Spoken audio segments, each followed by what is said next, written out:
Hello, welcome back my YouTube channel. അപ്പോൾ ഞാൻ കുറേ ദിവസം കൊണ്ട് വിചാരിക്കുന്നു ഇടിയപ്പവും ചിക്കനും കഴിക്കണം, അതേപോലെ ബിരിയാണിയും ചിക്കനും കഴിക്കണമെന്ന്. അതും പുറത്ത് പോയല്ല, വീട്ടിൽ തന്നെ ഉണ്ടാക്കി കഴിക്കണമെന്ന്. അപ്പോൾ നമുക്കിന്ന് ചിക്കനും അതുപോലെ തന്നെ ബിരിയാണിയും ഇടിയപ്പവും എല്ലാം വീട്ടിൽ തന്നെ ഉണ്ടാക്കാം. അപ്പോൾ ഇതാണ് ഇന്നത്തെ വീഡിയോ എന്ന് പറയുന്നത്. നമുക്ക് ഒട്ടും വൈകാതെ വീഡിയോ സ്റ്റാർട്ട് ചെയ്യാം. നേരത്തെ തന്നെ അടുപ്പൊക്കെ കത്തിച്ച് പിന്നെ ഇടിയപ്പത്തിനും അതുപോലെ തന്നെ ലിയയ്ക്കും ലൂയിക്കുമുള്ള കഞ്ഞിക്കുള്ള വെള്ളമാണ് ഞാൻ വച്ചേക്കുന്നത്. ഇടിയപ്പത്തിനുള്ള വെള്ളത്തിൽ കുറച്ച് ഉപ്പും അതുപോലെ തന്നെ പാമോയിലും ഒഴിക്കുന്നുണ്ട്. കുറച്ചെന്ന് പറഞ്ഞാൽ ഉപ്പ് കുറച്ച് കൂടുതൽ വേണം. ഇടിയപ്പത്തിനുള്ള മാവ് കുഴയ്ക്കുമ്പോൾ ഉപ്പിൻ്റെ അംശം ചെറുതായിട്ടൊന്ന് കൂടി നിൽക്കണം. അതുകൊണ്ട് ഞാൻ അത്യാവശ്യത്തിന് നല്ല ഉപ്പ് തന്നെ ഇടുന്നുണ്ട്. അത് കഴിഞ്ഞ് പാമോയിൽ ഒഴിക്കുന്നത് കുറച്ചും കൂടെ സോഫ്റ്റ് ആവാൻ വേണ്ടിയിട്ടാണ്. സോഫ്റ്റ് ആയാൽ നമ്മളിങ്ങനെ കറക്കുമ്പോൾ നന്നായിട്ട് പെട്ടെന്ന് വരത്തുള്ളൂ. എനിക്ക് കറക്കാനാണെങ്കിൽ ഭയങ്കര പാടാണ്. ചെറിയ ഇടിയപ്പത്തിൻ്റെ അച്ചാണുള്ളത്. അപ്പോൾ വെള്ളമൊക്കെ ആ സമയത്ത് തിളച്ച് വന്നു. അപ്പോൾ ഞാൻ ലിയോയുടെയും ലൂയിയുടെയും കഞ്ഞി എടുത്ത് അപ്പുറത്ത് അടുപ്പിൽ വെച്ചിട്ടുണ്ട്. ഇനി നമുക്ക് മാവ് കുഴയ്ക്കാം. ഞാൻ കഴിഞ്ഞ പ്രാവശ്യം സൂപ്പർ മാർക്കറ്റിൽ പോയപ്പോഴാണ് ഈ ഇടിയപ്പപ്പൊടി വാങ്ങുന്നത്. അപ്പോൾ നമുക്ക് ആവശ്യത്തിനുള്ള ഇടിയപ്പപ്പൊടി ഞാനിപ്പോൾ 3/4 ഭാഗമോളം എടുക്കുന്നുള്ളൂ. കൂടുതലായാലും വേസ്റ്റായി പോകും. അതുകൊണ്ട് 3/4 ഭാഗം എടുത്ത ശേഷം അതിൽ ചൂടുവെള്ളം ഒഴിച്ച് കൊടുക്കുന്നുണ്ട്. ചൂടുവെള്ളം ഒഴിച്ചിട്ട് നമ്മൾ കൈ കൊണ്ട് തന്നെ ഇങ്ങനെ ആക്കാൻ പാടില്ല, കുഴയ്ക്കാൻ വേണ്ടി പാടില്ല. നമ്മൾ കൈ പൊള്ളി പോകും. അതുകൊണ്ട് ഞാൻ ഒരു സ്പൂൺ വെച്ചിട്ട് തന്നെ നന്നായിട്ട് കുഴച്ച് കൊടുക്കുന്നുണ്ട്. എന്നിട്ട് അത്യാവശ്യം നല്ല വെള്ളം ആയ ശേഷം ഞാൻ പിന്നെ കൈ വെച്ചാണ് കുഴയ്ക്കുന്നത്. അപ്പോഴും ചെറിയൊരു ചൂടുണ്ട്, എന്നാലും നമുക്ക് സഹിക്കാൻ പറ്റുന്ന ആ ഒരു ചൂടേ ഉള്ളൂ. അപ്പോൾ ഞാൻ നന്നായിട്ട് കുഴച്ച് നല്ല രീതിക്ക് നമ്മൾ ഈ ചപ്പാത്തിക്കൊക്കെ മാവ് കുഴക്കില്ലേ, ആ ഒരു രീതി ആയി വരണം. കുഴയ്ക്കുന്നതിനനുസരിച്ച് സോഫ്റ്റ് കൂടും. അപ്പോൾ നമ്മൾ എത്രത്തോളം നന്നായിട്ട് കുഴയ്ക്കാൻ പറ്റുമോ അത്രത്തോളം നന്നായിട്ട് കുഴയ്ക്കണം. പക്ഷേ ഇപ്പോൾ പച്ചവെള്ളത്തിലൊക്കെ കുഴയ്ക്കാൻ പറ്റുന്ന ഇടിയപ്പം ഉണ്ട്.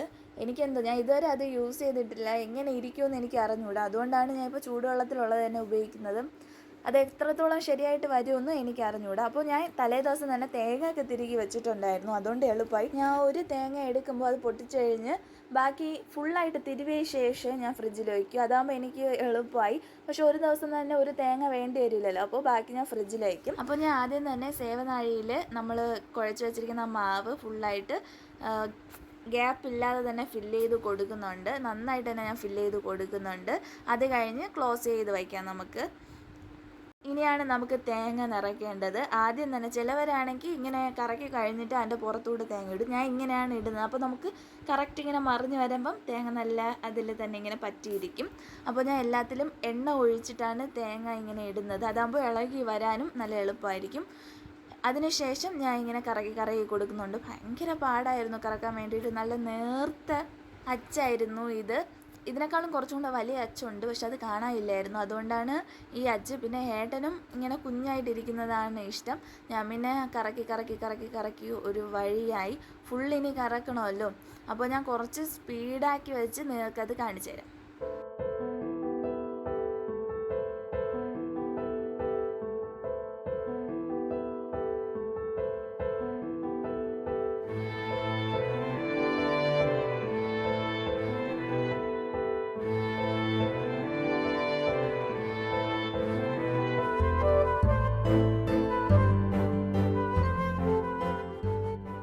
അങ്ങനെ എങ്ങനെയൊക്കെയോ കറക്കി കഴിഞ്ഞു. ഇനി നമുക്ക് അടുപ്പിലോട്ട് എടുത്ത് വയ്ക്കാം. മെയിൻ അടുപ്പിലാണ് ഞാൻ വയ്ക്കുന്നത്. കഞ്ഞിക്കലം ഇപ്പുറത്തെ അടുപ്പിൽ വെച്ചിട്ടുണ്ട്. ഇനി നമുക്ക് ഫ്രീസറിൽ വെച്ചിരിക്കുന്ന ചിക്കൻ എടുത്ത് വയ്ക്കാം. ഇന്നലെ തന്നെ ഞാൻ ചിക്കൻ വാങ്ങി വെച്ചിട്ടുണ്ടായിരുന്നു. വാങ്ങി വെച്ച് കഴുകി വൃത്തിയാക്കി നല്ല രീതിക്ക് തന്നെ കഴുകി വൃത്തിയാക്കി പിന്നെ ഫ്രീസറിൽ തന്നെ എടുത്ത് വെച്ചു. ഇനി കുറച്ച് വെള്ളം ഒഴിച്ചിട്ട് ആ ഫ്രീസറിൻ്റെ ആ കട്ടയൊക്കെ ഇളക്കിയ ശേഷം ഒന്നും കൂടെ കഴുകി നമുക്ക് മാറ്റി വയ്ക്കാം. പിന്നെ വേറൊരു കാര്യം, ഈ ഷർട്ട് ഏട്ടൻ്റെയാണ്. ഇതിപ്പം ചീത്തയായതുകൊണ്ടാണ് ഞാൻ വീട്ടിലിടുന്നത്. ഈ ഷർട്ട് നിങ്ങൾ എവിടെയെങ്കിലും കണ്ടിട്ടുണ്ടോ എന്നൊന്ന് ഓർത്ത് നോക്കണേ. ഓർത്ത് നോക്കിയിട്ട് കിട്ടിയില്ലെങ്കിൽ ഞാൻ ഇവിടെ സൈഡിലായിട്ട് ഒരു വീഡിയോ കൊടുക്കാം. അപ്പം നിങ്ങൾക്ക് മനസ്സിലാവും. ഓക്കെ, നമ്മൾ വിഷയത്തിൽ നിന്ന് തെന്നി മാറി. ഇനി നമുക്ക് ചിക്കൻ ആവശ്യമായിട്ടുള്ള സവാള തൊലിയൊക്കെ മാറ്റിയതിന് ശേഷം നന്നായിട്ട് കട്ട് ചെയ്തെടുക്കാം. പിന്നെ വേറൊരു കാര്യം എന്ന് പറഞ്ഞാൽ ഇതൊരു കിച്ചൺ വ്ളോഗല്ല, സോറി, ഇതൊരു ഫുഡ് വ്ളോഗല്ലല്ലോ. അയ്യോ, ഞാൻ എന്തോ പറയാൻ വേണ്ടി വന്ന്. എന്ന് പറഞ്ഞാൽ ഈ വീഡിയോ ഇല്ലേ, ഞാൻ വെറുതെ രാവിലത്തെ വ്ളോഗ് എടുത്തതാണ്. അല്ലാതെ ഇതൊരു ട്യൂട്ടോറിയൽ വീഡിയോ അല്ല.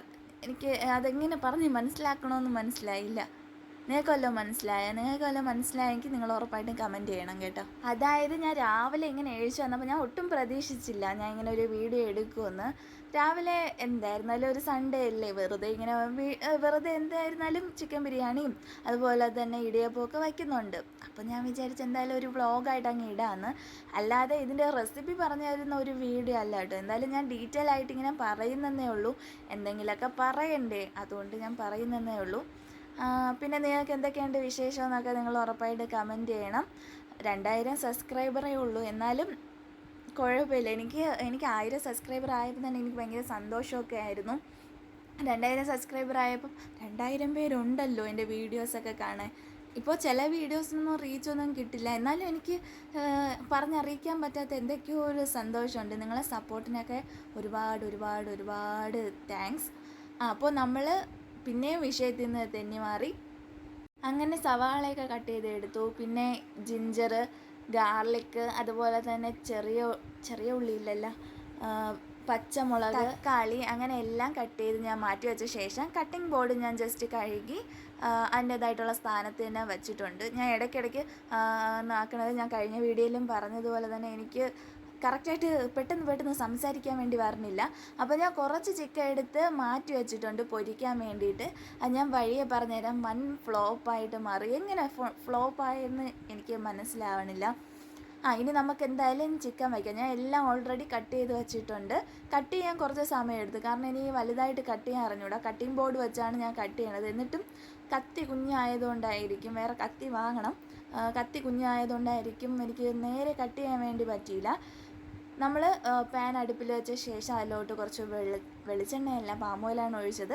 പാം ഓയിലും വെളിച്ചെണ്ണ ഒഴിച്ചാൽ കുറച്ചും കൂടെ ടേസ്റ്റ് ആയിരിക്കും. അപ്പോൾ പാം ഓയിലും പിന്നെ ഗാർലിക്, ജിഞ്ചർ, അതുപോലെ തന്നെ സവാള, പച്ചമുളക് എല്ലാം കൂടെ ഇട്ട് നന്നായിട്ട് വഴറ്റിയെടുക്കുന്നുണ്ട്. നന്നായിട്ടെന്ന് പറഞ്ഞാൽ ഒരു തിക്കായിട്ടുള്ള ഗ്രേവിയാണ് നമുക്ക് വേണ്ടത്. അപ്പോൾ നന്നായിട്ട് സവാളയൊക്കെ നന്നായിട്ട് വെന്തുടയണം. ആ ഒരു രീതിയിൽ നന്നായിട്ട് തന്നെ വഴറ്റിയെടുക്കണം. അതിനുശേഷം കുറേ മസാലകളുണ്ട് നമ്മളെ കയ്യിൽ കിട്ടുന്ന, ഞാൻ അങ്ങനെയാണ് ചെയ്യാറ്. കയ്യിൽ കിട്ടുന്ന മസാലയെല്ലാം എടുത്ത് നന്നായിട്ട് വറുത്തതിന് ശേഷം, അതായത് ഈ സവാളയിൽ ഈ വഴറ്റി വെച്ചിരിക്കുന്ന സവാള ഒരു സൈഡിലോട്ട് മാറ്റി വെച്ച ശേഷം നന്നായിട്ട് ഞാൻ വറുക്കും. വറുത്ത ശേഷമാണ് പിന്നെ സവാളയുടെ കൂടെ ഇട്ട് നന്നായിട്ട് അതിനെയും കുറച്ച് നേരം വഴറ്റിയ ശേഷമാണ് ഞാൻ ആലോചിച്ചത് തക്കാളി ഇട്ടില്ലല്ലോ എന്ന്. പിന്നെ തക്കാളിയും കൂടെ ഇട്ട്, തക്കാളി ചെറുതായിട്ടൊന്ന് ഉടഞ്ഞ് വന്നപ്പം ചിക്കനും കൂടെ ഇട്ട് നന്നായിട്ട് ഗ്രേവി എല്ലാം ആ ചിക്കനിൽ പറ്റണ രീതിയിലാക്കിയ ശേഷം ഞാൻ വെള്ളം ഒഴിച്ച് അടിച്ച് വെച്ചു. അതിനുശേഷം നമ്മൾ മാഗ്നറ്റാണ് ചെയ്യാൻ വേണ്ടി പോകുന്നത്. പൊരിക്കാൻ വേണ്ടിയുള്ള ആ ഒരു കൂട്ട് തയ്യാറാക്കിയാണ്. അതിന് ഞാൻ ജിഞ്ചർ ഗാർലിക് പേസ്റ്റ് തന്നെയാണ് എടുത്തത്. അത് കടയിൽ നിന്ന് വാങ്ങിയതാണ്. പിന്നെ എല്ലാം കൂടെ എന്തൊക്കെയോ പൊടികൾ കയ്യിൽ കിട്ടിയ എല്ലാ പൊടികളും എടുത്ത് ഇട്ട ശേഷം ഞാൻ നന്നായിട്ട് ഇങ്ങനെ മിക്സ് ചെയ്തെടുത്തു. എന്നിട്ട് പിന്നെ ഇടയ്ക്കിടയ്ക്ക് എനിക്കിങ്ങനെ കൈ കഴുകിക്കൊണ്ടിരിക്കണം. നിങ്ങൾ ഈ വീഡിയോയിൽ ശ്രദ്ധിച്ചറിയാൻ പറ്റും, ഞാൻ ഇടയ്ക്കിടയ്ക്ക് ഇങ്ങനെ കൈ കഴുകണമുണ്ട്. കാരണം എന്തെന്ന് എനിക്കറിഞ്ഞില്ല, കയ്യിൽ എന്തെങ്കിലും ആയാൽ പെട്ടെന്ന് എനിക്ക് കഴുകാൻ വേണ്ടി തോന്നും. അതിനുശേഷം നമ്മൾ അത് അടച്ച് പിന്നെ ഫ്രിഡ്ജിൽ തന്നെയാണ് ഞാൻ കൊണ്ടുവയ്ക്കുന്നത്. എന്നിട്ട് ഇടയ്ക്കിടയ്ക്ക് ഞാൻ ചിക്കനൊന്ന് തുറന്ന് നോക്കി ജസ്റ്റ് ഇളകി കൊടുക്കുന്നുണ്ട്, കാരണം ഇത് അടിയിൽ നന്നായിട്ട് പിടിക്കുന്നുണ്ട്. അതുകൊണ്ട് ഞാൻ ഇടയ്ക്കിടയ്ക്ക് ഇങ്ങനെ തുറന്ന് നന്നായിട്ട് തന്നെ ഇളകി കൊടുക്കുന്നുണ്ട്. അടുത്ത് നമുക്ക് ബിരിയാണി വയ്ക്കാനുള്ള കൈമാ റൈസാണ് ഞാൻ വാങ്ങിയത്. കൈമാ റൈസ് എന്ന് പറഞ്ഞാൽ ജീരകശാല അരിയാണ്. എനിക്ക് വലുതിനേക്കാളും കുറച്ചും കൂടെ ഇഷ്ടം ഈ റൈസിനോടാണ്. ബിരിയാണി വയ്ക്കാമെന്നാണ് വിചാരിച്ചെങ്കിലും ചെയ്തു വന്നപ്പോൾ നെയ്ച്ചോറായിപ്പോയി. പിന്നെ നെയ്ച്ചോറിന് കുറച്ച് നെയ്യൊക്കെ ഇട്ട് അങ്ങ് വെച്ചു. അപ്പോൾ കൈമാ റൈസ് ഞാൻ നന്നായിട്ട് കഴുകി വൃത്തിയാക്കി വച്ചിട്ടുണ്ട്. അതിനുശേഷം ഞാൻ ക്യാമറയൊക്കെ കണ്ടപ്പം കുറച്ച് കോപ്പറിയൊക്കെ കാണിക്കാമെന്ന് വിചാരിച്ചു. ഇപ്പോൾ ഏകദേശം ചിക്കൻ റെഡി ആയിട്ടുണ്ട്. ഇനി നമുക്ക് കുറച്ചും കൂടെ കഴിഞ്ഞിട്ട് മാറ്റി അത് വയ്ക്കാം. അത് കഴിഞ്ഞ് നമുക്ക് ഈ റൈസ് ഉണ്ടാക്കാം. ഇടയ്ക്ക് ഏട്ടൻ എണ്ണീറ്റ് വന്നിട്ടുണ്ടായിരുന്നു. അപ്പോൾ ഏട്ടൻ ഞാനിങ്ങനെ സംസാരിച്ച് അടുക്കളയിൽ കുറേ നേരം നിന്നു. പിന്നെ ഏട്ടൻ എനിക്ക് കുറേ ഹെൽപ്പ് ചെയ്ത് തന്നു. അത് പറഞ്ഞില്ലല്ലോ, നേരത്തെ ഇടിയപ്പം റെഡി ആയായിരുന്നു. അത് ഞാൻ വീഡിയോ എടുക്കാൻ മറന്നു. ഇടിയപ്പം റെഡി ആയപ്പോൾ ഞാൻ സൈഡിലോട്ടൊക്കെ മാറ്റി വെച്ചിട്ടുണ്ട്. ഇടിയപ്പം നേരത്തെ റെഡിയായി. ഇപ്പോൾ ഇതാ ചിക്കന് റെഡിയായി. ഇനി നമുക്ക് ഗീ റൈസാണ് ഉണ്ടാക്കാൻ വേണ്ടി പോകുന്നത്. അതിന് കുറച്ചധികം ഞാൻ നെയ്യെടുത്തൊഴിച്ചതിന് ശേഷം സവാള നന്നായിട്ട് വഴറ്റി അതിൽ കുറച്ച് ബീൻസ് എന്ന് പറഞ്ഞാൽ പേരിനൊരു കുറച്ച് ബീൻസും അതുപോലെ തന്നെ ക്യാരറ്റും കുറച്ചിങ്ങനെ ചിക്കൻ എടുത്ത ശേഷം അതിലോട്ട് റൈസ് ഒഴിച്ച് പിന്നെ കുറച്ച് വെള്ളം ഒഴിച്ച് പിന്നെ ഗ്രാമ്പൂ, കറുവപ്പട്ട അങ്ങനെ എല്ലാ സാധനവും ഇട്ട ശേഷം കുറച്ച് നാരങ്ങയും പിഴിഞ്ഞൊഴിച്ച ശേഷം ഞാൻ അടച്ചു വെച്ചു. ഇനി നമുക്ക് കാപ്പി കുടിച്ചിട്ട് വരാം. രാവിലെ ഇപ്പോൾ ഒരു 10 മണിയൊക്കെ ആയിട്ടുണ്ട്. ഇനി നമുക്ക് കാപ്പി കുടിക്കാം. ഇടിയപ്പവും ചിക്കനും കുറേ ദിവസമായി. അതും എൻ്റെ കൈ കൊണ്ടൊക്കെ ഇങ്ങനെ വയ്ക്കാമെന്നൊക്കെ പറഞ്ഞാൽ സൂപ്പറാണ്. ഇത്രയും പ്രതീക്ഷിച്ചില്ല. നല്ല ടേസ്റ്റ് ഉണ്ടായിരുന്നു. ചിക്കനൊക്കെ നന്നായിട്ട് വെന്ത് ആ മസാലയൊക്കെ നന്നായിട്ട് പിടിച്ച് നല്ല ടേസ്റ്റ് ഉണ്ടായിരുന്നു. ഞാൻ ഒരുപാട് കഴിച്ചു കേട്ടോ. ഞാൻ സാധാരണ 3 എണ്ണമാണ് കഴിക്കാറ്, പക്ഷേ ഞാൻ ഇന്ന് ഒരുപാട് കഴിച്ചു. കഴിച്ചു എന്ന് നോക്കിയപ്പോഴേക്കും നമ്മളെ നെയ്ച്ചോറ് റെഡിയായി. പിന്നെ കുറച്ച് നേരം ഇങ്ങനെ എല്ലാം ഇങ്ങനെ കുഴച്ച് പറക്കിയെടുത്ത ശേഷം മാറ്റി വെച്ചു. ഇനി നമുക്ക് അതിലോട്ട് കുറച്ചും കൂടെ നെയ്യ് ഒഴിച്ച ശേഷമാണ് അടച്ച് വയ്ക്കേണ്ടത്. അപ്പോൾ ഞാൻ കുറച്ച് നെയ്യും കൂടെ ഒഴിച്ച്, പക്ഷേ ഭയങ്കര ഒരു നെയ്യുടെ ആ ഒരു ഇതില്ലായിരുന്നു. എന്നാലും കുറച്ചധികം ഞാൻ ഇങ്ങനെ നെയ്യൊക്കെ ഒഴിച്ച ശേഷം ഇപ്പുറത്തെ അടുപ്പിലോട്ട് മാറ്റി വെച്ചിട്ടുണ്ട്. ഇനി നമുക്ക് ചിക്കൻ പൊരിക്കൽ മാത്രമേ ബാക്കിയുള്ളൂ. അപ്പോൾ മാഗ്നേറ്റ് ചെയ്ത് വെച്ചിരുന്ന ചിക്കൻ പുറത്തെടുത്ത് വെച്ച് കുറച്ചധികം വെളിച്ചെണ്ണയല്ല, പാം ഓയിലാണ്. എപ്പോഴും വായിൽ വെളിച്ചെണ്ണയെന്ന് പറഞ്ഞുള്ളൂ. വെളിച്ചെണ്ണ ഒഴിച്ച് നന്നായിട്ട് ഫ്രൈ ചെയ്യാൻ വേണ്ടി വെച്ചു. പക്ഷേ കുറച്ച് കഴിഞ്ഞ് നോക്കിയപ്പോൾ അടിയിലൊക്കെ പിടിച്ച് ഫുള്ളായിട്ട് കുളമായിപ്പോയി. പിന്നെ എങ്ങനെയൊക്കെയോ വറുത്ത് കോരി എടുത്തിട്ടുണ്ട്. എല്ലാ ചിക്കനും ഇതേപോലെ ഞാൻ ഫ്രൈ ചെയ്ത് വറുത്ത് കോരി എടുത്തു. ഞാൻ വിചാരിച്ചു കുറച്ച് ചിക്കൻ എടുത്തൊന്ന് മാഗ്നേറ്റ് ചെയ്ത് വെച്ചാൽ അത് പൊരിക്കാമെന്ന് വിചാരിച്ചു. പക്ഷെ നല്ല ഫ്ലോപ്പായി. പൊരിച്ചപ്പോൾ അത് എന്തൊക്കെയോ കൊണ്ട് അത് ഫ്ലോപ്പായിപ്പോയി. അപ്പോൾ അത് ഇനി അത് കറി വയ്ക്കണം. കുഴപ്പമില്ല, നമുക്കപ്പോൾ കറി വെച്ചിട്ട് വരാം. സത്യം പറഞ്ഞാൽ നല്ല സങ്കടം ഉണ്ടായിരുന്നു. പൊരിക്കണം എന്ന ആഗ്രഹത്തോടെയാണ് ഞാൻ കുറേ വലിയ പീസ് എടുത്ത് മാറ്റി വെച്ചത്. പക്ഷേ വച്ച് വന്നപ്പോൾ എനിക്ക് ഒരുപാട് ഇഷ്ടമായി. ഈ പൊരിച്ചിട്ട് കറി വെച്ചുകൊണ്ടായിരിക്കും നല്ല ടേസ്റ്റ് ഉണ്ടായിരുന്നു. ആ പൊരിച്ച എണ്ണയിൽ തന്നെ കുറച്ച് ഉള്ളി വഴറ്റിയെടുത്ത് അതിൽ ചിക്കനും വെച്ച് പിന്നെ കുറച്ച് വെള്ളം ഒഴിച്ച് മൂടി വെച്ചു. എന്നിട്ട് കുറച്ച് കഴിഞ്ഞ് എടുത്തപ്പോൾ റെഡിയായി. അതിനുശേഷം നേരത്തെ ഉണ്ടാക്കിയ ചിക്കനും ഈ ചിക്കനും കൂടെ ഒരുമിച്ചാക്കി ഒന്നും കൂടെ നന്നായിട്ട് വെള്ളം ഒഴിച്ച് വറ്റിച്ചെടുത്തു. കുറച്ച് കഷ്ടപ്പെട്ടിട്ടാണെങ്കിൽ ആ പൊരിച്ച ചിക്കൻ നമ്മൾ കറിയാക്കി വെച്ചിട്ടുണ്ട്. രണ്ടാമത് പിന്നെ ഉള്ളിയൊക്കെ അരിഞ്ഞ് പെട്ടെന്ന് തന്നെ എല്ലാം റെഡിയാക്കി. ഞാൻ ഇത്രയും ഫ്ലോപ്പ് ആവുമെന്ന് വിചാരിച്ചില്ല, എന്നാലും കുഴപ്പമില്ല. ഞാൻ അതിന് വേണ്ടി പൊരിക്കാൻ വേണ്ടിയിട്ടാണ് കട്ട് ചെയ്ത് വാങ്ങിയത്, അത്രയും വലിയ പീസായിട്ട്. എന്തൊക്കെയോ ഞാൻ പ്രതീക്ഷിച്ചു, പക്ഷെ ഒന്നും നടന്നില്ല. കുഴപ്പമില്ല, ഇപ്പോൾ നല്ല സെറ്റായിട്ട് ഇരിപ്പുണ്ട്. അപ്പോൾ ഇന്നത്തെ ബ്രേക്ക്ഫാസ്റ്റൊക്കെ കഴിഞ്ഞു. ഇനി അവന്മാർക്കുള്ള ലിയയ്ക്കും ലൂയിക്കുള്ള, നമ്മളെ 2 പട്ടിക്കുട്ടികളുണ്ട്, അവന്മാർക്കുള്ള ഫുഡ് മാത്രം ആയാൽ മതി. അത് ചോറ് ഞാൻ വച്ച് കഴിഞ്ഞു. ഇതായിരിക്കുന്നു. അടുത്ത് മീൻ അടുപ്പിലിരിക്കുകയാണ്. അതും കൂടെ ആയിക്കഴിഞ്ഞാൽ ഉച്ചത്തുള്ള പരിപാടി എല്ലാം കഴിഞ്ഞു. ഇപ്പോൾ 11 മണി ആയിട്ടുണ്ട്.